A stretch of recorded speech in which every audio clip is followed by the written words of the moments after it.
Hey guys, welcome to Motoroids, the channel that gives you no-nonsense, in-depth reviews of all the latest cars and motorcycles and helps you make the right buying decision. My name is Amit and today we are going to be reviewing the new Citroen C3 Aircross, the car that promises to bring value back in the 4-meter plus SUV segment. Now, I have mentioned this many times that cars are getting really expensive and people are downgrading just because they don't have any option. A large part of the Indian populace is on salary and they really don't have the funds to buy expensive cars, and in that context I really believe that Duster was a very legitimate, very value for money proposition. But all the other cars in 4-meter plus category are very expensive, and that's a gaping hole that needs to be filled, and that's where Citroen really wants to position this product and undercut the likes of, say, the Hyundai Creta and the Kia Seltos and the Skoda Kushaq, etc. by some margin and offer value in terms of not just the pricing but the space and seating positions to the customers. So right now I'm going to talk about the engine, the performance, the handling and everything else, and then we'll get to the design and the other options, the features and the missing features and everything else that you want to know.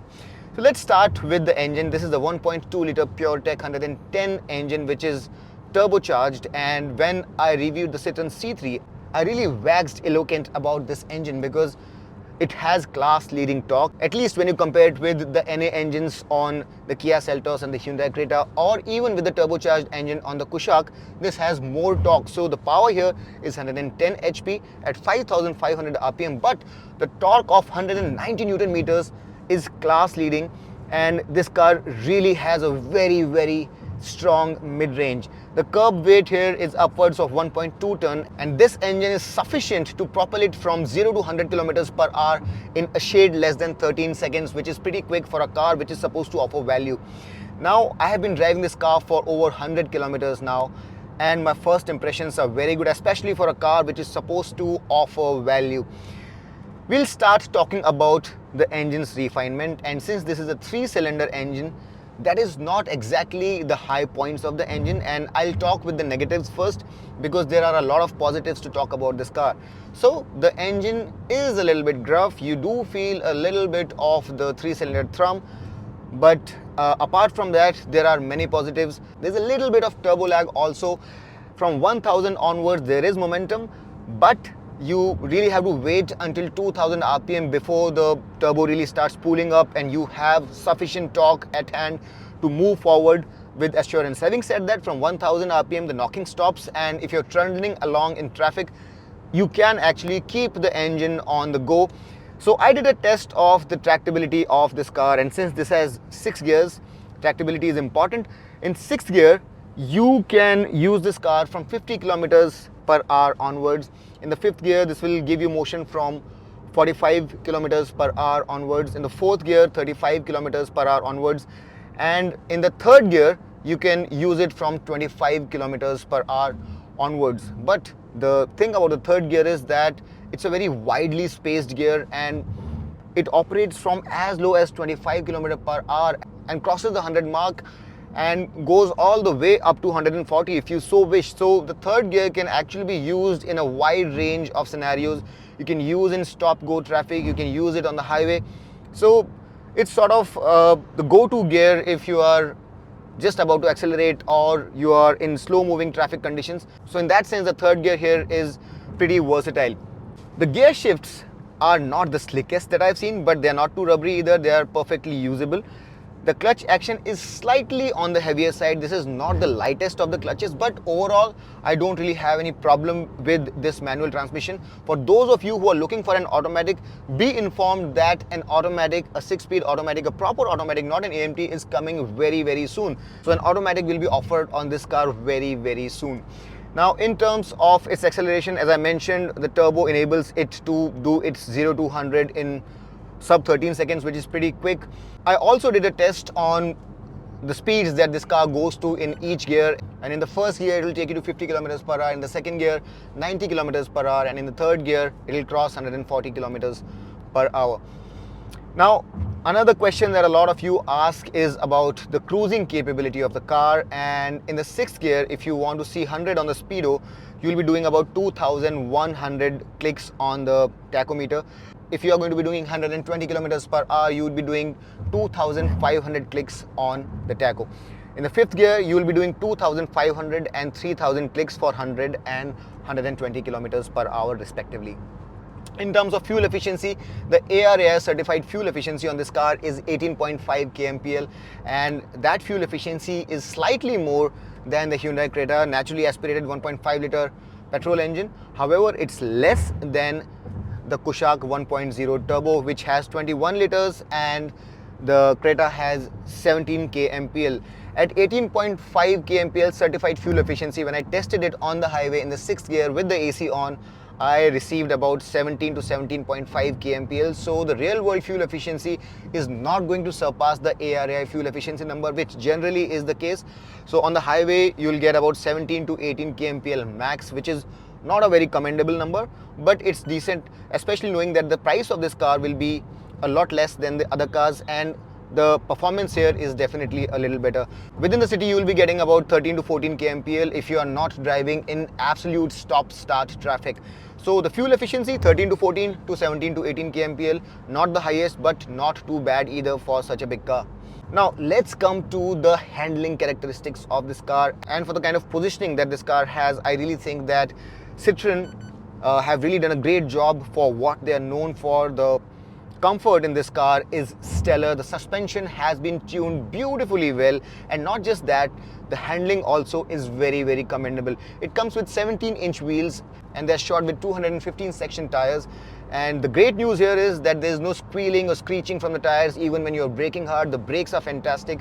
The handling is very good. There's a very nice balance between ride and handling that Citroen have achieved, and it takes into its stride undulations, bad surfaces, ridges, all of that very nicely. Even when you are on bad surfaces, you feel a sense of reassurance because there is 200 mm of ground clearance on this car, and the suspension, as I said, has been generally very beautifully set up. So in all sorts of condition, it does give you a lot of reassurance while you're driving hard, and it does give you a lot of comfort as well.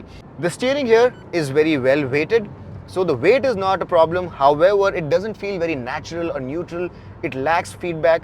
And while I can place the car very reassuringly, I did some double lane change maneuvers, and this car feels very reassuring. The tires are very good. The overall balance is very good. Around the corners, it shows a lot of reassurance. However, the steering lacks the kind of natural feedback that you get on cars like, say, the Taygun, where you feel a sense of engagement. So while this is a very reassuring set of four wheels, the sense of engagement is somewhat missing. But in terms of its power, it really has a very strong mid-range surge, and while you're driving on the highway, you'd feel that there is this sense of torque that you'll find yourself riding so very often. And from 2000 rpm onwards, the torque starts building, but it's really after 3,500 rpm that the car is really on song. It comes into its element, and its strong sense of acceleration is very evident. However, this being a turbo engine, that solid build-up of torque somewhat fades after 5,300 rpm, 5,300, 5,500 rpm. And in fact, while this car is redlined at 6,500 rpm, the limiter cuts in at 6,100 rpm. So the limiter actually cuts in before the red line, and that's something that I've not seen very often. However, for day-to-day driving, I would say that overtaking acceleration is pretty strong. It feels like an engaging car to an extent, not as much as the Skodas and the Volkswagen, but it does have a sense of engagement. I really wish that the steering was a little bit more neutral. It was a little bit more true. But the insulation is also pretty good. It does cut out a lot of noise outside of the cabin.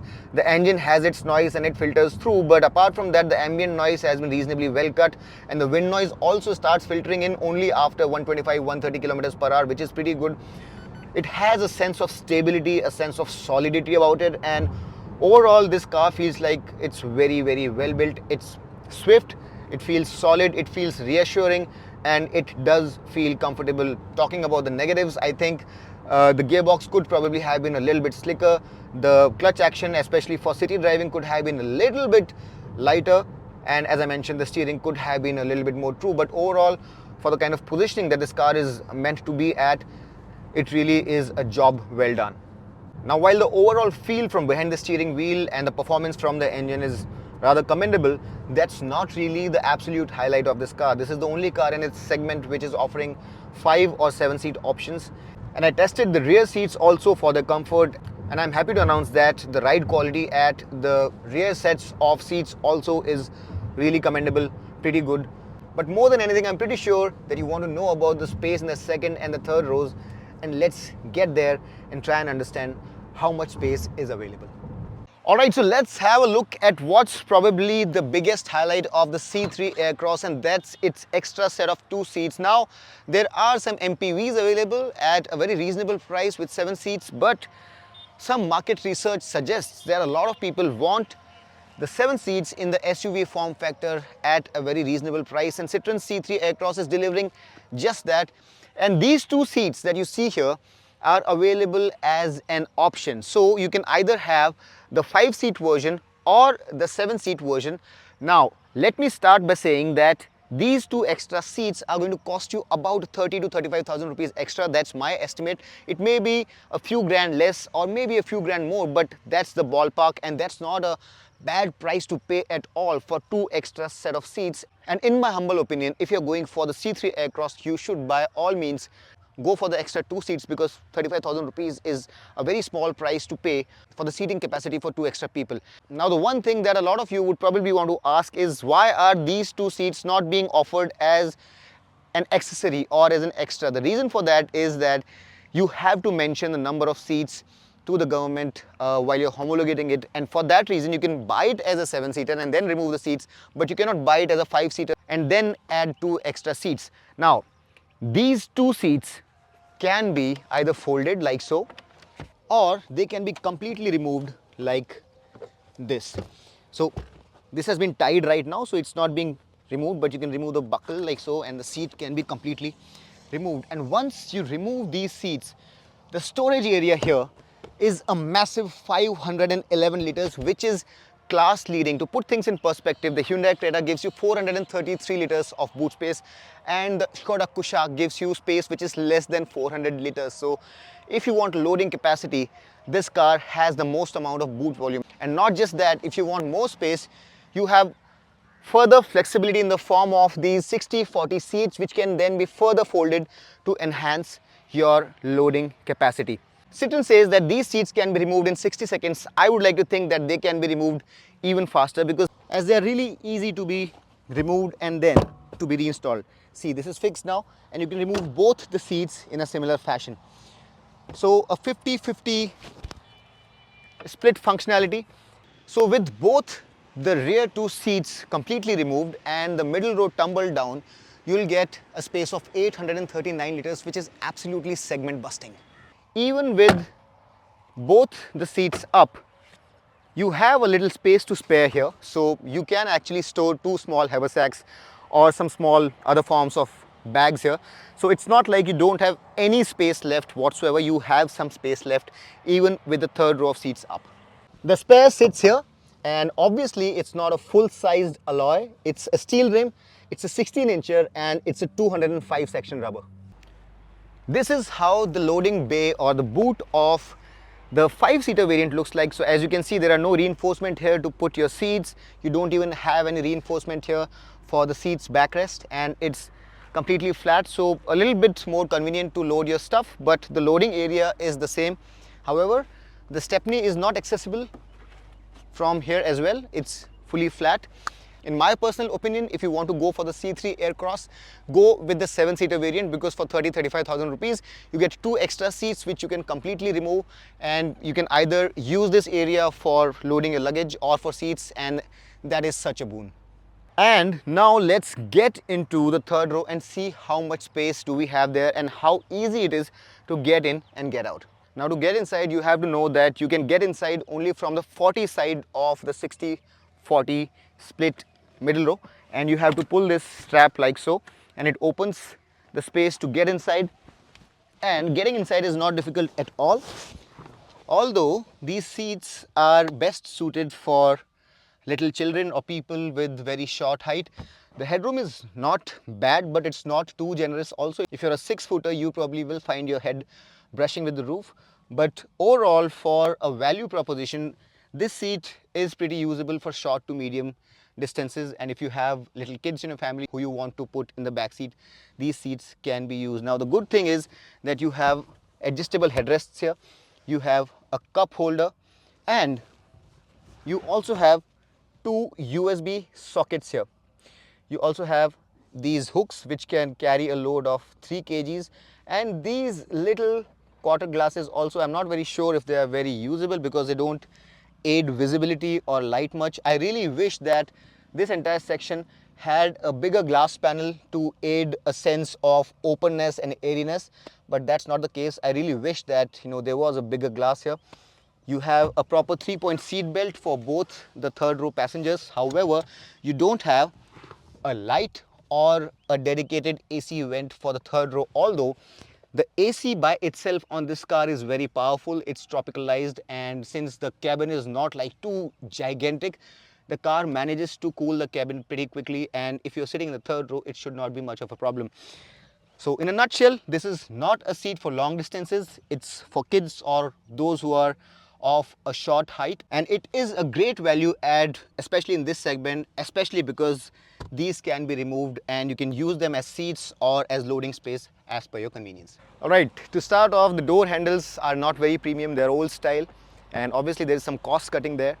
The doors open reasonably wide and the seat height is ideal, so even for the short ones it's not too high and it's very easy to step in. Now this door panel is all hard plastics, but it's not shabby, it's neatly done, and this part here is soft to touch, and this here is piano black. You have a cavity here where you can put your wallet, and you have a big space here for a 1-liter water bottle. So this is pretty simple but neatly done. The door pull probably could have been finished a little bit better. It's done in this satin silver finish, and the quality here could have been a little bit better.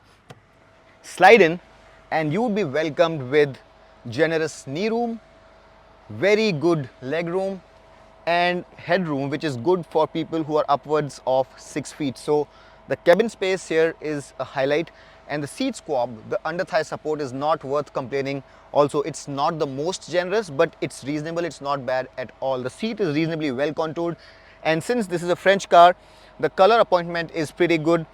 This is all leatherette.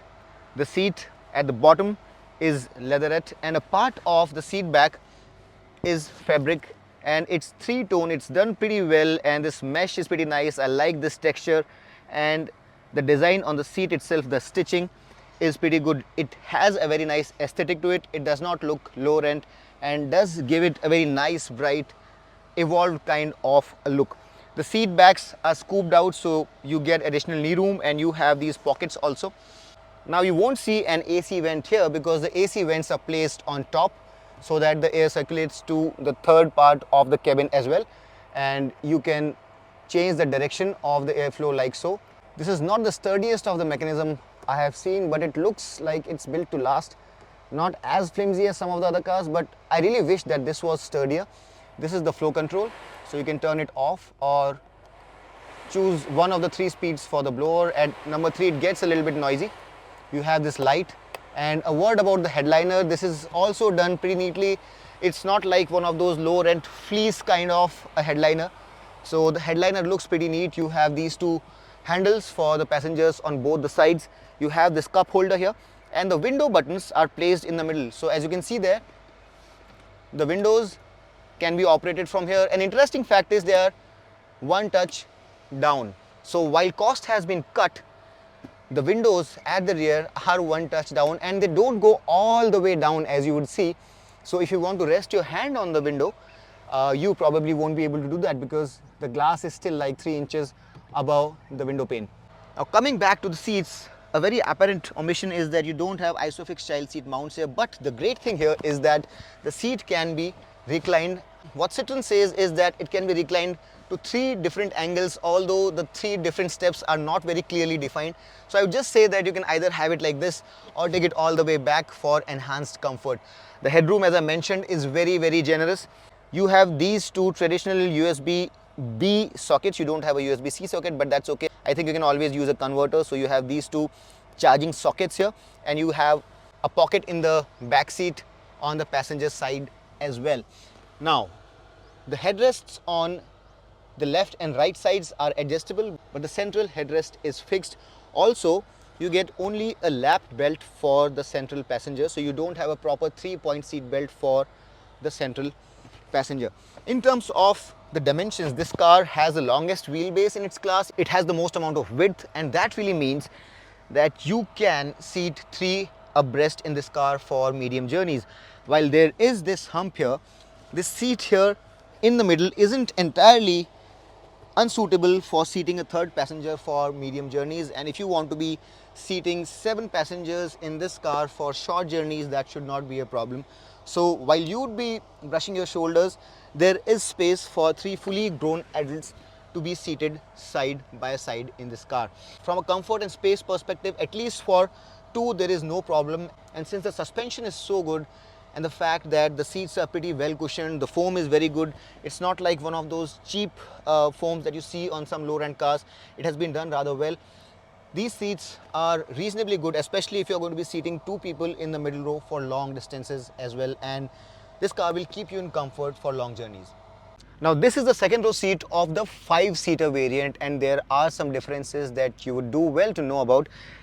This one comes with an armrest. The 7-seater version does not come with an armrest. This armrest also gets 2 cup holders and this little space here for your cell phone or wallet or whatever. It's pretty wide and it's good enough for 2 people to keep their arms.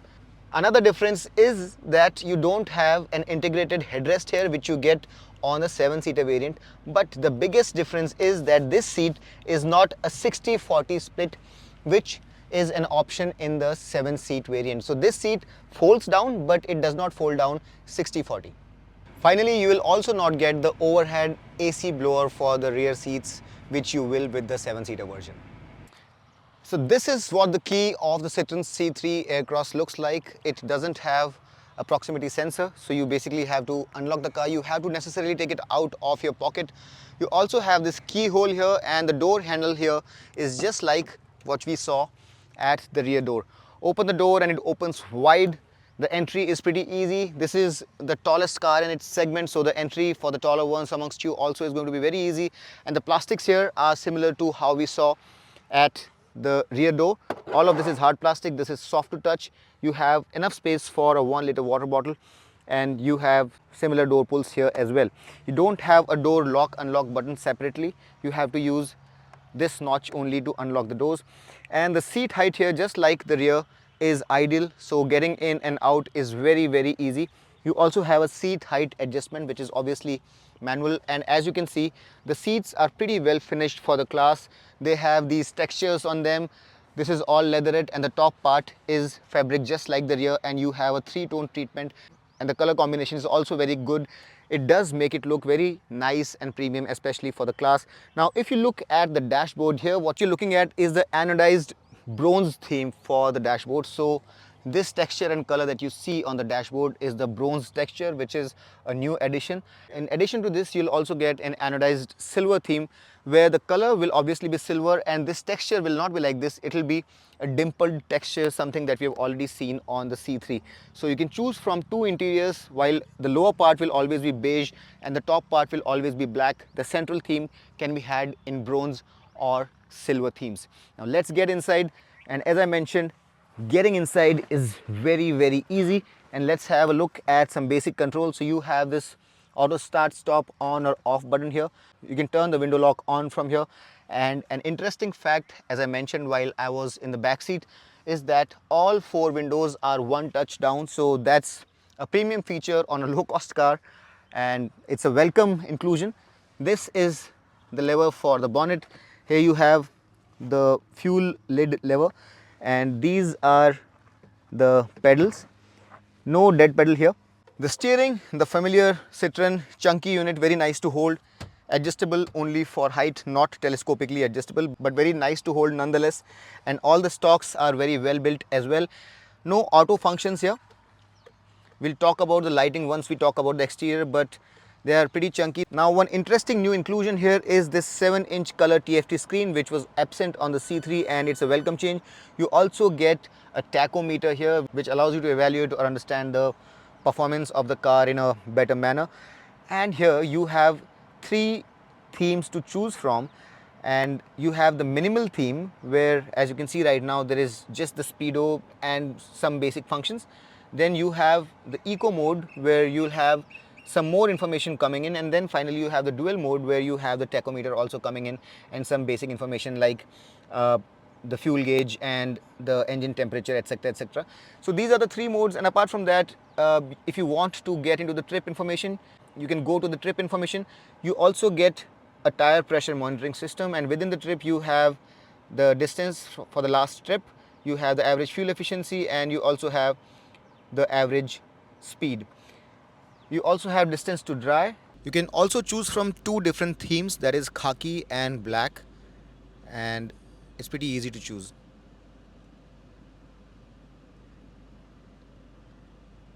And it is a reasonably comprehensive instrument console, and apart from that you have this 10.2 inch screen, which is one of the biggest in the class, and it comes with the My Citroen Connect app, which allows you to have 35 plus features, and you also get OTA updates, which makes it capable to be upgraded, and more features can be added to it over the years. So all of those things are there. You can connect to it using your Bluetooth. You have a lot of features, in the sense the smart connectivity features that you get in a lot of other cars are available here as well. This part here is finished in piano black. Alright, so let's also have a look at the rear view camera, and as you can see, the resolution is not the best. It's a wide angle camera, and it also comes with static guidelines. They are not dynamic guidelines, which means that the guidelines don't change along with the movement of the steering wheel. It's functional, it's wide, but it's pretty basic too. The AC is manual, it is not automatic, but as I mentioned, it's pretty effective, and it cools the cabin very quickly. Here you have a USB socket, you have a 12-volt power socket here, and as we saw on the C3, the space for storage is very generous here, very practical, and you can store your cell phones and wallets and what have you. I have my sunglasses holder sitting here, you have two cup holders, and it's pretty deep here, so a lot of storage space here, very practical. And apart from all of that, you have some storage space here as well. The handbrake is manual, it's mechanical, and the gear lever here, as we saw on the C3, is very chunky, nice to hold. You have this satin silver finish here for some garnish, and this space here can also be used for a wallet or a cell phone. Looks nice also, finished in satin silver.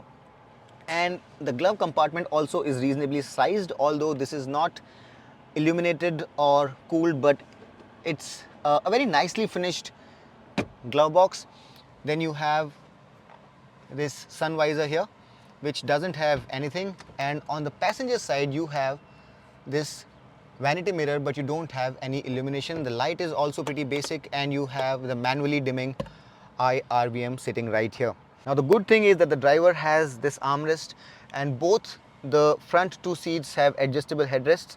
The seat belts are not adjustable, they are fixed, but I won't complain because this is a value car. Now talking about some missing features, you don't have wireless charging, you don't have some fancy features like ventilated seats, you don't even have a sunroof. But again, as I mentioned, there is a gaping hole in the market where people are looking for a bigger car at a smaller price, and in that sense Citroen is very clear. They want to offer you value where it matters, and they don't want to load it up and add to the cost of the car. So all the necessary features are there, but all the fancy bells and whistles are missing here. So you don't have a sunroof, you don't have ventilated seats, electric seat adjust, you don't get fancy bits like front parking sensors or a 360-degree camera. So the more fancy bits are missing, but the basics have been covered, and I don't have a problem with that. However, this car comes with only 2 airbags, and that may be a bit of a question for a lot of you customers. To keep the costs down, only 2 airbags are being offered. 4 or 6 airbags are not even an option. But talking about safety, this car comes with ESP, so that's a good thing. It also gets hill hold assist, and it also gets tire pressure monitoring system. So all of those things have been included, but 2 airbags, 4 or 6 is not even an option now. But what Citroen says is that when the regulation demands it, they will come up with the options of 4 or 6 airbags as well. The NCAP test rating of this car is not available, and we'll have to wait for the NCAP test ratings of this car, as they are declared. All in all, like I said about the C3, it's not the fanciest of the interior, but whatever is there has been very tastefully, very neatly laid out. If you look at the color and the materials of the seats or the dashboard, all of that, while it's cost cut, it's nicely done. It doesn't come across as cheap, and there is a sense of tastefulness to it. There are no jagged edges. It feels like you're sitting in a nice, well laid out, sturdy car which is built to last. And while it isn't the plushest of the interior, it does not look low rent, and there is a certain sense of tastefulness about it, and which is what value is all about. Just to wrap things up about the infotainment system, it comes with a 4-speaker 2-tweeter system, and while there is no subwoofer, I was pleasantly surprised with the sound quality of this audio system. And while if you are an audiophile, you would want to obviously upgrade, but for most of the users, the deep bass and the clarity of the sound is going to take you by surprise. The sound quality on this audio system is really good. Alright, it's time now to talk about the exterior of this car. And Citroen, as we all know, has always been known for its exterior designing, and I really love what they've done with this car. The front of this car is obviously familiar. We have seen a similar shape with the C3, but here it's bolder, the bonnet is taller, and of course, the twin chevrons are surrounded by a lot of piano black, and they are flanked by these very premium strips of chrome as well. You have chrome surrounding the chevrons also, and this entire 3D treatment with these meshes, it really looks very nice and bold. And while there are a lot of 3D structures here, there are many surfaces, it doesn't look overdone, and it does look very nice to me. Now, talking about the headlamps, would you say that the headlights have been cost cut? A lot of you would say, why are there no LED lights? But tell me something, would you really want to have LED lights? Now, some of you may not agree with me, but in the past few years, I have increasingly felt that the traditional halogen lights or the yellow lights are more effective in the dark as compared to the white LED light, especially when the LED lights are not of a high quality like the ones you get on the Mercedes or the Audis of the world. So the basic LED lights that you get on a lot of mainstream cars generally is not as good as the traditional yellow halogens, and the visibility gets especially bad when it's raining. So in my humble opinion, headlights like these, the halogen lamps, generally provide for very good visibility. I can complain about a lack of projector lamps, but I'm not going to complain about a lack of LED lamps. It does get these DRLs, and more importantly, it comes with a pair of fog lamps. Overall, this front does look very nice to me, and coming down towards the bumper also, you have this matte grey skid plate, and these two elements here also look very nice. Overall, the front has a nice, smart yet bold look to it, and I quite like it. But it's not just about the bold stance or the design of the car. This car has the longest wheelbase in its segment, which allows for the generous space that we saw inside. It is the widest car in the segment, which allows for the generous shoulder room that we saw inside, and it is also the tallest car in the segment, which allows for the most amount of headroom in the segment as well. So dimensionally, it's the biggest car in the segment. It is not the longest because the Hi-Cross or the Grand Vitara are marginally longer, but that does not affect the space inside. And what really matters is the wheelbase, the height and the width of the car. And in those parameters, this car really aces the segment. So low cost but great value. Coming towards the side, you get this really smartly done 17-inch wheels, which in my opinion go really well with the overall character of the car and fill the wheel arches very well. There is cladding all around, and you also get this molding to protect from scratches while you're parking in close quarters. You also get these silver roof rails and a shark fin antenna, and this car really does have a very nice, muscular, robust SUV-ish stance to it. It's not overdone, it's muscular at the right places. The wheel arches are flared. There are straight lines where it's required, like at the haunches. You have this very nice flared kind of an element. It does have a very solid stance to it, and I quite like the way this car looks. While from the front it does look bold, what I really like is how it looks from the rear, and I love the treatment that Citroen have given to the tail lamps. The way this piano black applique connects the rear tail lamps. I really like the way the rear skid plate has been finished. All of this has been done very, very tastefully, and While a lot of money has not been spent in this, it does look like it's been done very tastefully, and the prowess that Citroen has in design is very, very evident. Now let's have a look at a few other details as well. And as a cost-cutting measure, the tail lamps aren't LEDs, but they do look smart. I really particularly like what they have done with these surrounds, this smoked out kind of a treatment to the light. It has this graded, somewhat diffused reflection on the flanks, and it does give it a very nice premium look. So while cost has been cut, the aesthetics have been taken care of, and that's something that really requires you to have very good design prowess. And I really like how this car looks, especially from the rear. It has a very wide, a very planted, very solid look, especially from the behind. There is this little spoiler here. You have the rear wash and wipe, high mount stop lamp, which obviously is a bulb unit. But all in all, I really am impressed with how the Citroen C3 Aircross looks. And when you're looking at it from the outside, it does not look like it's a low cost or an economical product. It does come across as a properly premium and a very sturdy product. Now in terms of colors, there are 4 base colors to choose from. You have the polar white, which is this one. You have steel grey, you have a darker platinum grey, and you have a Cosmo blue. And within that, you can have 6 dual tone options. So within the polar white color, you can have the roof in platinum grey or with Cosmo blue. The steel grey can be had with polar white roof or with Cosmo blue roof. Platinum grey body can be had with polar white roof, and the Cosmo blue body can be had with polar white roof as well. The car comes with a 2 years 40,000 kilometer warranty, whichever is earlier, and it also comes with 24/7 roadside assistance. The C3 Aircross also comes with 4 customization packs with 70 plus accessories. So you can choose from Vibe Pack, Elegance Pack, Travel Pack and Care Packs. Now, as I mentioned right at the outset, the cars which are in 4 meter plus category are quite expensive. So if you look at the Creta or Seltos, the price for the 1.5 litre naturally aspirated engine starts from almost 11 lakh rupees, and in the case of the Kushaq, it starts from 11.6 lakh rupees, goes all the way to 14 lakh rupees. The Creta for the naturally aspirated manual variant will go all the way up to 15 lakh rupees, and if you talk about the High Cross or Grand Vitara, the price will start at about 11 lakh rupees and will go all the way to 16 lakh rupees. As you can see, for someone who's looking for value and space for his family, those prices for the average middle class person have really become out of bounds, and that's where this car can really fit in.